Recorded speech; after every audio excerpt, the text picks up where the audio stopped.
Hey guys, welcome back to Ace Recaps. Today I'm going to be explaining a 2022 horror thriller film titled, Talk to Me. The movie starts off as we watch Cole scour through a college party looking for his brother. Everybody at the party thinks that the guy is on something, which is why he's been acting so weird. He's locked himself in a room and is talking to himself. Cole breaks down the door and sees his brother with wounds all over his body. He gets his brother out of there and on the way out sees everyone recording him. As he tries to shoo them away, Cole gets stabbed in the chest. Everyone panics and flees the scene, but his brother ends up stabbing himself in the head. Mia is attending the 2-year death anniversary of her mom. On her way back, she spots Riley, her best friend's younger brother, and decides to drop him off. The both of them are seen vibing to music when they come across an injured kangaroo. She decides to put it out of its misery but doesn't have the heart to do so and moves on. As she gets to her best friend Jade's house, we realize that she's dating Mia's ex-boyfriend. As Mia is seen tutoring Riley, their mother Sue walks in and treats Mia like she's her own daughter. She's sick of her dad after her mom's death as she finds him depressing. Jade asks her mother's permission to attend a party and they all set out, including Riley, as Mia didn't have the heart to deny him. They watch videos about a secret ritual that gets people possessed. Jade thinks it's just a trick, but they are still attending a similar ritual hosted by their classmates.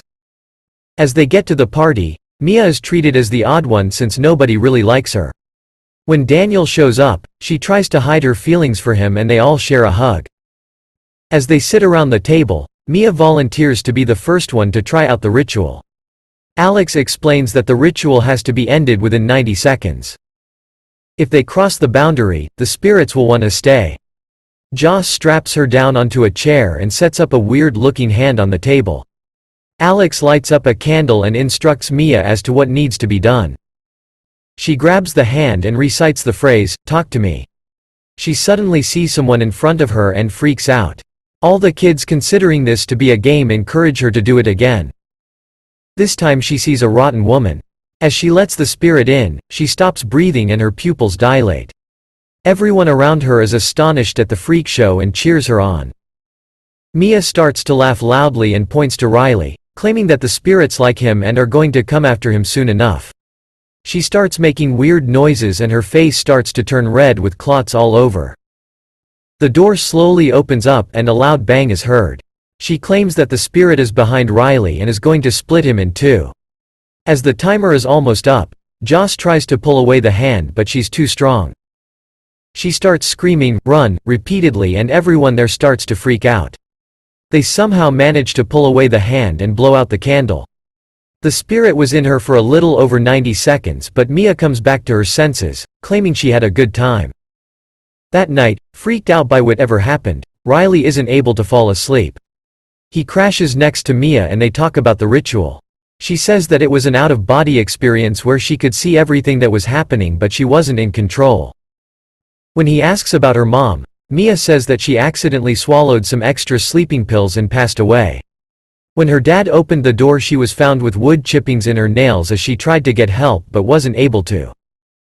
Riley tells her that she never has to be alone anymore because she has him. As he falls asleep, Mia takes away his phone and earpods but we see a ghostly hand caressing him. The next morning, Jade approaches Alex and requests for the hand to be used again as Daniel wanted to have a go at it. She invites them over to her place as her mom wasn't going to be home that night.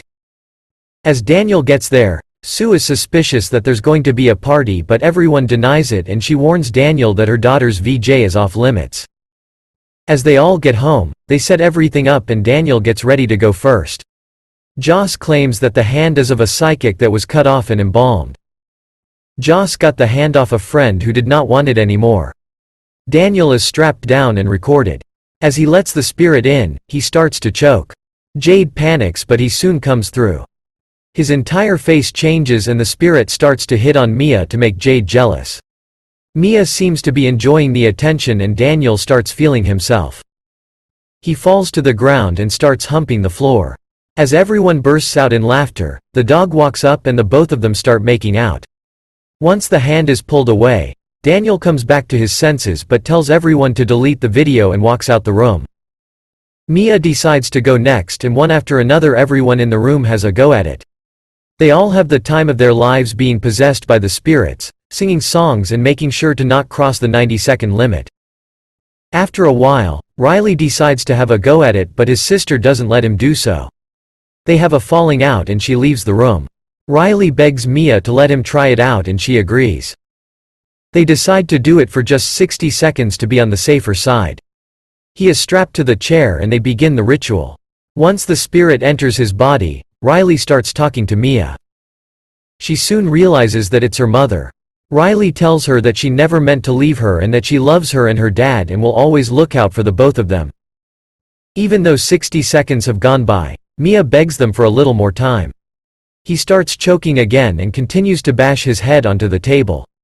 Everybody freaks out and are in shock with what just happened.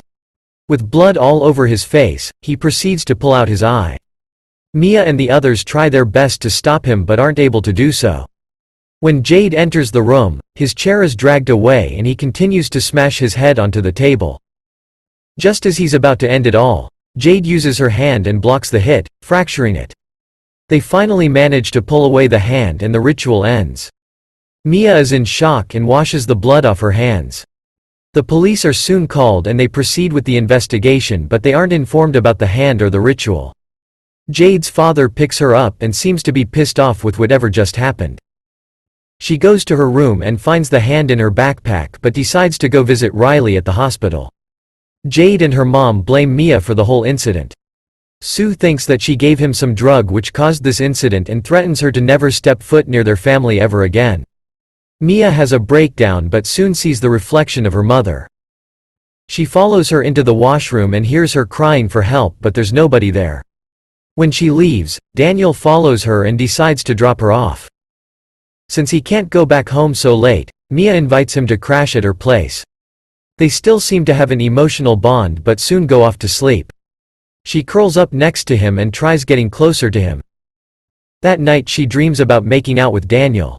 She wakes up to find a creepy woman at the corner. The spirit crawls over and starts sucking on Daniel's foot. Mia freaks out and tries to wake up Daniel, but when he does, he finds Mia sucking on his toes.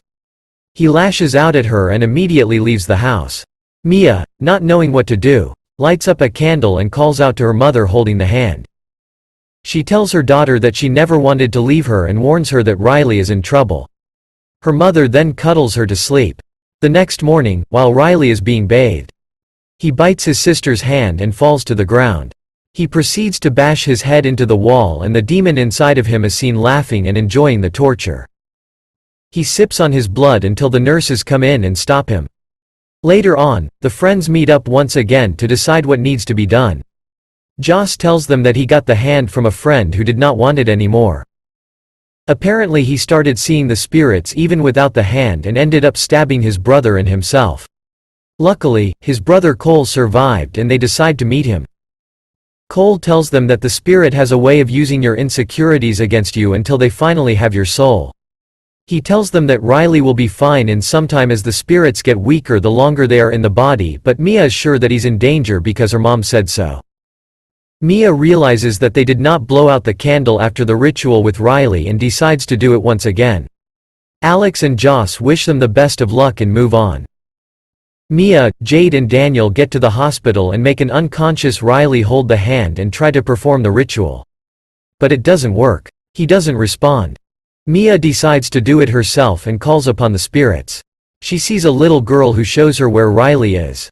She sees him being mauled and tortured by many other spirits and he begs her to help him. Not being able to see her best friend suffering, she falls to the ground and is in tears. She's all phased up with the experience but manages to get back home. There, her dad sits her down and tells her the truth about whatever happened. Her mom left them a note before her death which he reads out to her. She realizes that her mom killed herself and it wasn't a mistake. But she isn't able to believe it because her mom's spirit told her otherwise. She rushes to her room where she spots her mom once again but with a more rotten face. She tells her that she needs to help Riley by killing him and setting his soul free so that he isn't going to be tortured forever. Mia isn't able to comprehend what needs to be done and she hears continuous knocking by her father outside her room. Her mother warns her that it's not really her father, and that's when he breaks in and starts to choke her. She reaches out for a scissor and her father comes running to her aid after hearing her scream. He sees his daughter choking on the floor, and when he goes to help her, Mia stabs him in the neck. The next morning, she calls up Jade and tells her to come to her house immediately because she knows how to save Riley. Jade rushes over there and Mia uses this opportunity to sneak into the hospital. Just as she says her goodbyes to Riley, Sue interrupts her. She forgives Mia as there were no drugs found in Riley's system. Mia requests some alone time with Riley and Sue obliges. Just as she's about to stab him with the scissors, Riley opens his eyes and begs her not to. Soon, she doesn't see him anymore but an evil spirit in his place, urging her to kill him as they are enjoying torturing Riley's spirit. As Jade gets to Mia's house, she spots her father bleeding out. She realizes that Riley has lost it and calls up her mom to tell her to keep Mia away from Riley. When Sue gets back in, she sees the both of them missing. Jade rushes back to the hospital and sees Mia strolling Riley away on a wheelchair and chases after them. She thinks that she's killing off the evil spirit and her mother urges her to do the same from behind, but in reality it's Riley suffering there. Just as she's about to drop his body onto the traffic, Jade pushes her down and Mia gets hit by a car. As her body is lying in the middle of the road, she wakes up and gets back to the hospital. She sees Riley being strolled back and nobody is able to see her. They walk right through her, leaving her confused. She sees her dad and runs after him, but he ignores her as well. The movie ends as she spots the hand in a dark room again.